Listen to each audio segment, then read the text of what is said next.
ট্রাম্পের বেশিরভাগ শুল্ক অবৈধ। ফিলিস্তিনিদের ভিসা অনুমোদন স্থগিত করল যুক্তরাষ্ট্র। ভয়েস অব আমেরিকার 500 সাংবাদিককে ছাঁটাইয়ের ঘোষণা ট্রাম্প প্রশাসনের। মালয়েশিয়ার ব্যাপক ধরপাকড়, 400 বাংলাদেশি গ্রেপ্তার। আসসালামু আলাইকুম, বাড নিউজ 24-এ আপনাদের সবাইকে স্বাগত জানাচ্ছি। আমি নাইমা আক্তার কেয়া। এতক্ষণ দেখছিলেন সংবাদ শিরোনাম, এখন দেখবেন বিস্তারিত।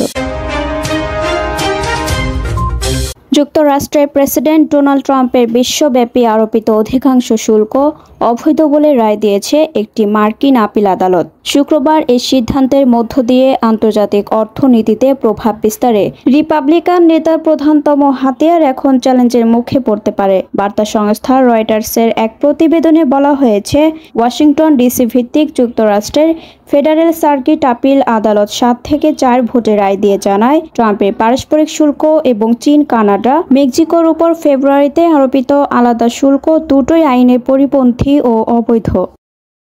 গাজা ও অধিকৃত পশ্চিম তীর থেকে ফিলিস্তিনিদের জন্য ভিসা অনুমোদন প্রক্রিয়া সাময়িকভাবে স্থগিত করেছে যুক্তরাষ্ট্র। দ্য নিউ ইয়র্ক টাইমস জানিয়েছে, এই সিদ্ধান্তের ফলে চিকিৎসা, শিক্ষা, পারিবারিক সফর এবং ব্যবসায়িক উদ্দেশ্যে ভিসা পাওয়া এখন অনেকের জন্য অনিশ্চিত হয়ে পড়েছে। সোমবার তুরস্ক ভিত্তিক গণমাধ্যম হুরিয়াত ডেইলি এক প্রতিবেদনে এই তথ্য জানিয়েছে। এতে বলা হয়, 18 আগস্ট বিশ্বের সব মার্কিন কূটনৈতিক মিশনে পাঠানো স্টেট ডিপার্টমেন্টের এক তার বার্তায় এই নতুন বিধিনিষেধের কথা উল্লেখ করা হয়। এতে বলা হয়েছে, গাজা ও পশ্চিম তীর ভিত্তিক ফিলিস্তিনি আবেদনকারীদের অভিবাসী ভিসা, নন ইমিগ্রেন্ট ভিসা প্রদান আপাতত বন্ধ থাকবে। 4টি আমেরিকান সূত্র এই তথ্য নিশ্চিত করেছে।